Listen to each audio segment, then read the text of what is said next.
अगर वो दोषी पाया जाता है तो उसको जो है फांसी की सज़ा मिलनी चाहिए। जिस तरह से अंकिता भंडारी की हत्या की गई उस पर हमारा ये कहना है कि ऐसा किसी के साथ होना नहीं चाहिए पहले, और फिर वो मतलब जो किए हैं पुलकित आप बता रहे हैं, तो इसके हिसाब से वो मतलब एक पदाधिकारी के बेटे थे, तो मतलब ये गलत किए हैं। वो चाहे जिस पद पर हैं ऐसा नहीं कर सकते हैं, अपराधी हैं वो। तो ऐसा नहीं है कि वो पद पर हैं तो किसी के बेटे हैं उनको अपराधी नहीं, दोषी। सरकार जो भी दंड संहिता में धाराएं हैं उसमें थोड़ा सा और सुधार करें कि ये जो फांसी अचानक देते हैं, खाली बता देते हैं कि फांसी दे दी, किसी को पता नहीं चलता। इनको चाहिए सरेआम लटकाएं चौराहे पर, ताकि लोग देखें कि हाँ इस घटना किया और उसका रिजल्ट ही आया, तभी ऐसी सुधार होंगे। बाकी तो फिर। नमस्कार, मैं हूं लवलेश श्रीवास्तव और आप देख रहे हैं पोल पट्टी न्यूज़। जैसा कि हमारा खास प्रोग्राम है जनता क्या कहती है, इस पर हम आज चर्चा करेंगे बहुत ही गंभीर विषय पर और बहुत ही गंभीर एक घटना पर जो कि उत्तराखंड में घटी, अंकिता भंडारी हत्याकांड पर। आज हमारे साथ कुछ यहाँ पब्लिक हैं, कुछ महिलाएं हैं, क्योंकि महिलाओं की बात है तो महिलाएं ही उसका दर्द, जो अंकिता भंडारी का जो दर्द होगा वो शायद महिलाएं ज़्यादा समझ पाएंगी। इसलिए हमने कुछ महिलाओं को इकट्ठा किया है और उनसे जानेंगे कि हमारे बीच घट रही इन घटनाओं का जो है हमसे सरोकार है, जिन घटनाओं का हमसे सरोकार है, उस पर ये क्या सोचती हैं।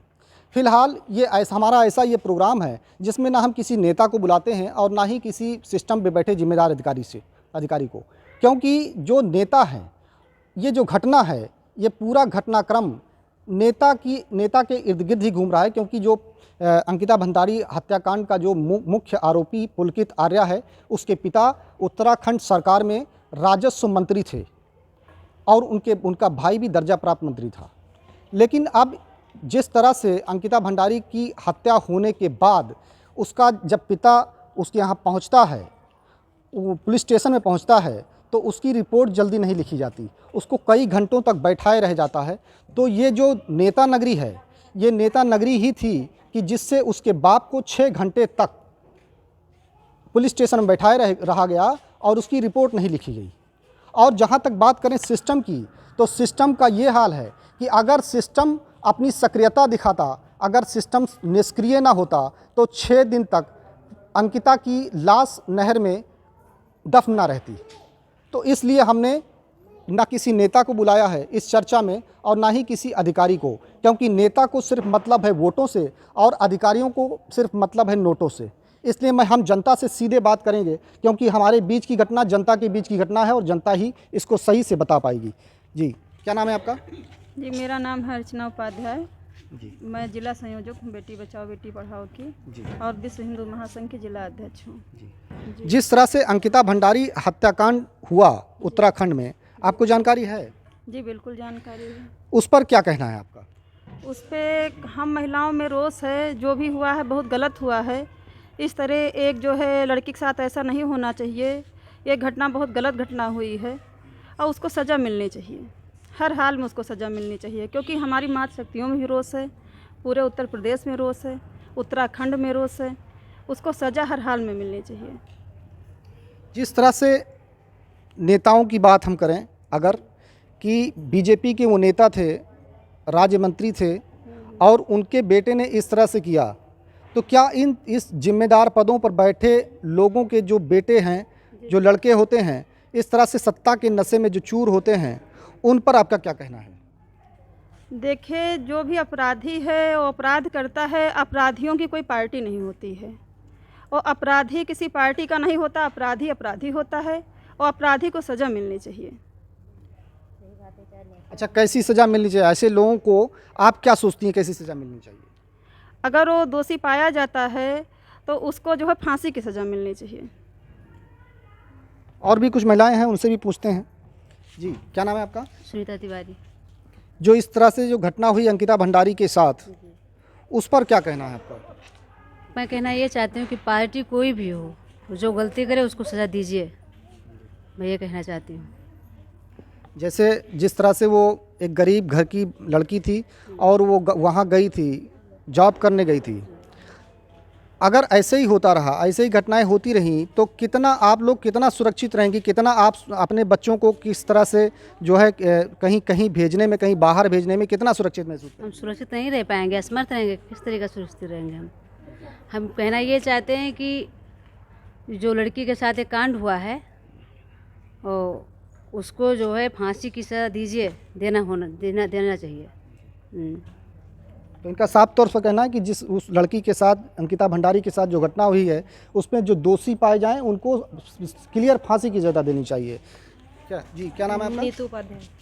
आप पढ़ती हैं? Yes। कहाँ पढ़ती हैं, किस में, किस क्लास में पढ़ती हैं? हम बीएड कर रहे हैं। बीएड कर रही हैं। आपका भी बीएड चल रहा है, उसके बाद आप भी कहीं जॉब करेंगी। ऐसे ही वो अंकिता भंडारी भी जॉब कर रही थी, अपने माता पिता का हाथ बटा रही थी, क्योंकि वो काफ़ी गरीब परिवार से थी। तो इस पर आपका क्या कहना है, जिस तरह से उसको हत्या की गई? जिस तरह से अंकिता भंडारी की हत्या की गई, उस पर हमारा ये कहना है कि ऐसा किसी के साथ होना नहीं चाहिए पहले, और फिर वो मतलब जो किए हैं पुल की ताब बता रहे हैं, तो इसके हिसाब से वो मतलब एक पदाधिकारी के बेटे थे, तो मतलब ये गलत किए हैं। वो चाहे जिस पद पर हैं ऐसा नहीं कर सकते हैं, अपराधी हैं वो। तो ऐसा नहीं है कि वो पद पर हैं तो किसी के बेटे हैं उनको अपराधी नहीं, दोषी करार कर सकते हैं। इसकी वजह से अंकिता जो भंडारी है उनको इंसाफ मिलना चाहिए। जी, क्या नाम है आपका? नीलम। नीलम। आपने घटना सुनी है? हाँ, सुनन हम हूँ। ओकरे बाद में यहाँ ओकरे बाद में जो लड़की संगरी हुए वो ना हो पाओ कोई साथ में, जाने बहुत भारी दुख भवा। ओकरे बाद में यहाँ वो बिटिया के जे कीन है ओकरे ऊपर फांसी हुए और का। मतलब ऐसा किसी के साथ होना नहीं चाहिए। ना हो चाहिए भाई, सबका बिटिया बहन वो होत हैं, एमे ना हो चाहिए। और कुछ लोग हैं यहाँ, हम उनसे ही पूछेंगे।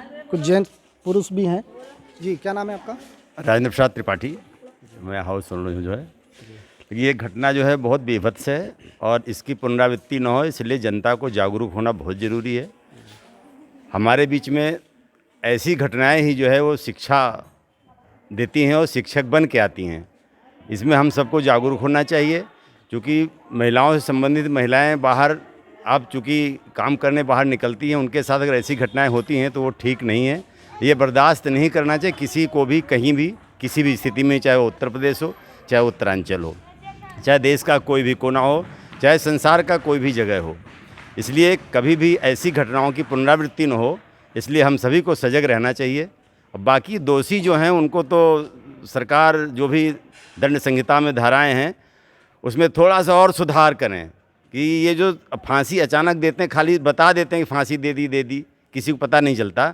इनको चाहिए सरेआम लटकाएं चौराहे पर, ताकि लोग देखें कि हाँ इस घटना किया और उसका रिजल्ट ही आया, तभी ऐसी सुधार होंगे। बाकी तो फिर ये जागरूकता ही एक इसमें सुधार की है गुंजाइश, बाकी तो कुछ नहीं है। हमें सबको जागरूक ही रहना चाहिए।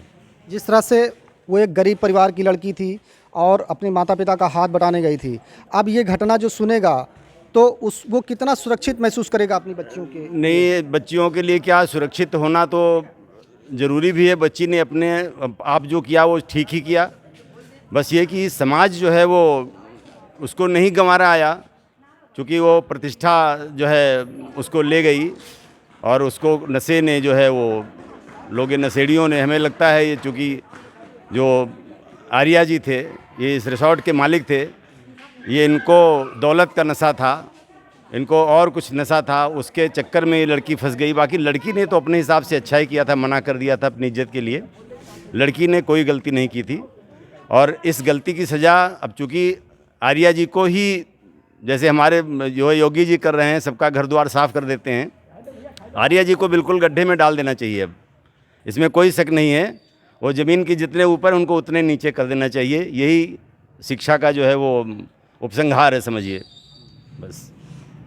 तो इनका साफ तौर पर ये कहना है कि जिस तरह से सिर्फ इनको फांसी ना दी जाए, इनको खुलेआम लटकाया जाए। जिस तरह से पब्लिक में रोष आप देख रहे हैं कि किस तरह से लोगों में रोष है, किस तरह से लोग किस सज़ा की मांग कर रहे हैं कि इनको फांसी ना देकर इनको सरेआम लटकाया जाए, इनको सरेआम फांसी पर लटकाया जाए सबके पब्लिक के सामने, जिससे और लोगों को ये सीख मिले कि ऐसा हम करेंगे तो इस तरह से हमारा हाल होगा। और भी कुछ लोग हैं, इनसे ही बात करते हैं। क्या नाम है आपका? हमारा नाम है ललिता। और चाहे नेता हो, चाहे मंत्री हो, चाहे जे हो, अगर किसी के साथ ऐसा काम हो तो उनको फांसी मिलना चाहिए, तुरंत फांसी मिलना चाहिए, उनको हेर के फांसी मिलना चाहिए। हाँ, दोषियों के फांसी दो। और लोगों से बात करते हैं। जी, क्या नाम है आपका? क्या नाम है आपका? सन्नो। जिस तरह से अंकिता भंडारी की हत्या हुई, आप मामला जानती हैं ना, किस क्या हुआ था? अच्छा, अभी नहीं पता था। मतलब कुछ उनके बारे में जानती हैं कि हत्या हुई है उसकी? जानते हैं। क्या क्या कहना चाहेंगे? अरे तो उनका का चाहिए, उनका सजा मिले चाहिए और का, फांसी का और का, उनका छोड़े ना, ऐसा घटना को थोड़ो करे जाए चाहिए।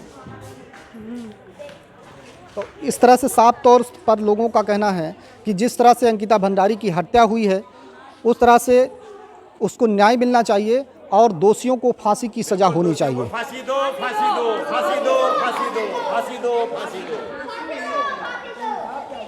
आप देख रहे हैं खासा जिस तरह से लोगों में रोष है और लोग ये चाहते हैं कि अंकिता भंडारी हत्याकांड में जो भी आरोपी दोषी पाया जाए उसको सीधा फांसी होनी चाहिए। लेकिन अब सवाल ये उठता है कि हम जिस समाज में रहते हैं, हम जिस देश में रह रहे हैं और जिस समाज में रह रहे हैं, वहाँ अगर इस तरह की घटनाएं होंगी, एक बच्ची जो बाहर जाती है, एक अपने माता पिता का हाथ बटाने जाती है, जो सोचती है कि हमारे परिवार की हालत ठीक हो, हम भी कुछ कमाएंगे तो कुछ अर्निंग करेंगे तो हमारे परिवार की हालत ठीक होगी, तो इस तरह से अगर उसके साथ ऐसा होगा तो जो माता पिता अपनी बच्चियों को बाहर भेजते हैं, वो क्या आने वाले समय में ऐसी घटनाओं को सुनकर भेजने में सक्षम होंगे? क्या वो भेज पाएंगे, कहीं दूसरी जगह जॉब करने के लिए भेज पाएंगे? या फिर अगर भेज भी पाएंगे तो क्या वो चैन की नींद रात में सो पाएंगे?